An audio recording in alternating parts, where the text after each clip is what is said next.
Hello guys, and welcome back to the channel. And in this video I'm going to show you how to connect your NotebookLM to Google Gemini and let it serve as a website builder that you can be able to build a website and even send it live directly on the internet. So let's say I have this notebook that I have created on the Hoover Dam. I have uploaded so many sources. Like you can see here, I have a lot of sources that I have just uploaded in here. I have generated quite a lot of things in terms of slide decks, audio overview, mind maps, and reports and quiz, and even some data tables. I have generated quite a lot of things in here, and I want to now link in this because there's a lot of knowledge in here. I want to link it up to Google Gemini, and I'll be able to see how I can be able to use it and create a website. So let's say I'm on my Gemini in here. Let me go to a new chat, and now once I'm here, the first thing I need to do is to feed this Gemini with the knowledge of my NotebookLM. I'm going to come to this plus sign and connect the NotebookLM. Make sure you are logged into the same account like the one you are logged in with in the NotebookLM. So I'm going to go ahead and click on Notebook, and then you'll be able to see the Hoover Dam that I have just created. You can see the Hoover Dam teacher and student learning packet. You can add more than one notebook if you're interested, but for this I'm just interested in just one. I'm just going to go ahead and give it this. Now to create a website out of this, I am going to now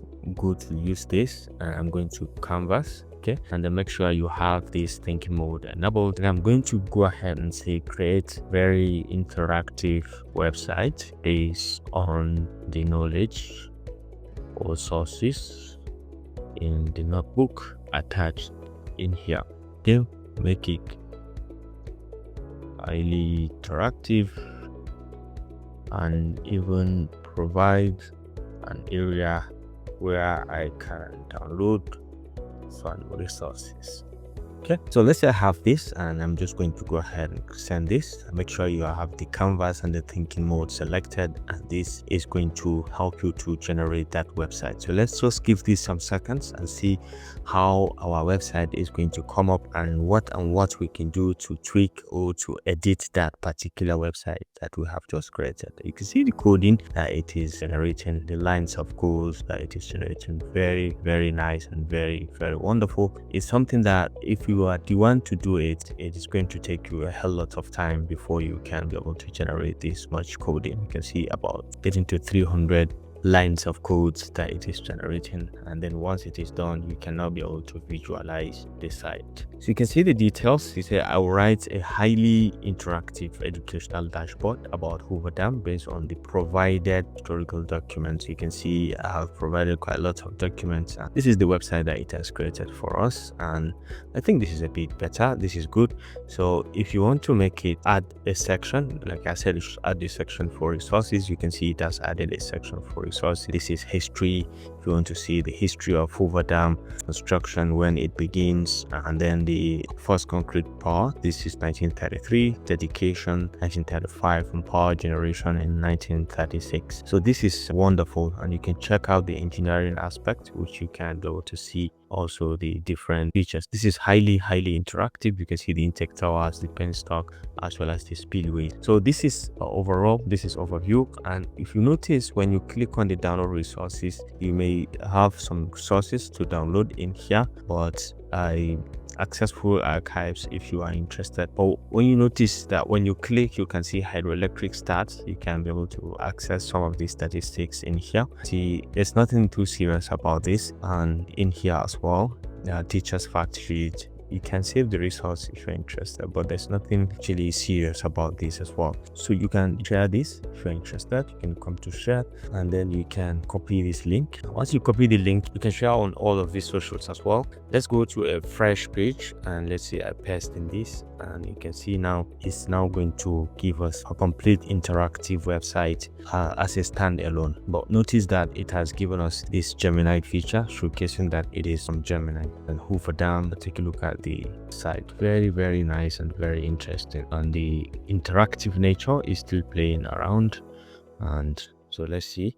So maybe possibly what I want to update in here is the fact that this resource area, I want to link it up to a document that we can be able to download. So let's say I have my Google Drive open in here and I have one document, regardless, has to do with them, and I want to insert it in here and possibly link it up to this. All right, so let's say I have this abstract, this conference paper. So let's say I have this document that I want, whenever someone clicks on this particular link, to be able to have access to that document on this resources link, and I want to link it up. So I'm going to go back to my drive and I'm going to go to these three dots and I want to just go to share. Then I can say I can share in here.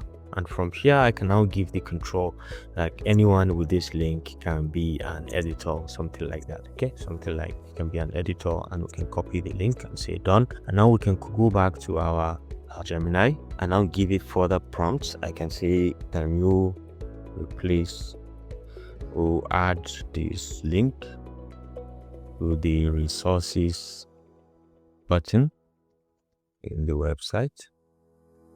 So I'm going to add the link to that, and then I'm going to go ahead and click on generate, and it's going to update this resource link with this particular link that we have just added. So it's a very good way of testing or adding in content within the website to make it more interactive, in that you can now add your own document that you can always make reference to. And if I'm going to update the Hoover Dam Interactive Explorer, include the new primary research document in the resources section. I'll add a new card that links directly to the external file, okay, allowing users to view the original design and engineering component document mentioned in your request.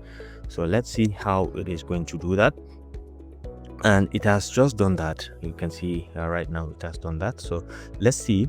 When you click, you can be able to see down here view document. So let's see if it is that document that we've just talked about, and you can see it has just taken us directly to the document that I have just provided in there. So you can see the power of this interactive website. And just to mention that sometimes when you make this kind of edits, it doesn't reflect on the actual website that you have until you reshare it again. So let's check on that. This one, even if you click on the resource page, you will not be able to see that. Even when you try to refresh the page also, I noticed that it's not going to take that effect as well. You can see, so you can look at the link that we have shared. This is 17A, and maybe we need to reshare again. So let's go back to our Gemini and still share again, and then we share. And if you notice, the link that is going to be generated is different from the other one that we have. So we have to copy this, go to a new site, right, and then possibly we can paste it in here, and let's see that standalone feature that we are talking about, whether it is going to be on standalone as well, whether it's been updated. So we'll come to resource, and you can see primary design document. Once we click, you'll be able to see the document that we have just added directly opened. So this is actually next level. Now another thing that I want to show you is actually how to make this a standalone website that you can say you have on your system, because over time when you make some edits or this particular chart move out, you will be able to use this. Okay, this is not going to be on your site. So what you need to do is to go ahead and go to the coding section. For example, you can go to the coding section. You can directly come to share also and say copy content. Okay, so now I'm on my Windows, so we can go to this Windows icon and say we can search for Notepad.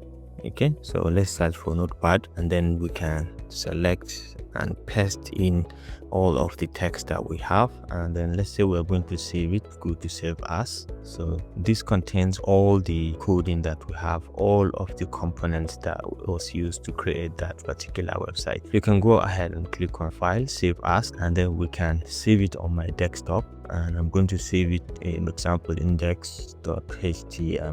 Okay, and then down here you can come to all files. Make sure you select all files and then save it with this name. So I'm going to go ahead and save this. So we can close this, and now this is on my system. Now one thing to note is that it has opened in my default browser, and I can just go ahead and double click on it, and it has brought me the entire website. Highly interactive, like we've explained earlier. And as you can see, If I come to the resource section, I can be able to click and download that particular document that I've attached to it very easily as well. One last thing that I want to show you is the fact that you can host this website on your computer. You can host it independently, and then you can have a direct URL that you can share with people. And for that, I'm going to use Netlify. This one, it's an AI tool that you can use to create AI or code or deploy an instant on production infrastructure, and to help you to convert this into a website. Of course, you have to log in with your account. Once you have logged in, you can just go ahead and drag and drop that particular file in here. So I'm going to drag and drop this HTML file. So quickly, you can come to app.netlify.com/drop, and then you can drag and drop your folder in here, okay, your project folder in here. So let's go to my project folder and just drag it and drop it in here.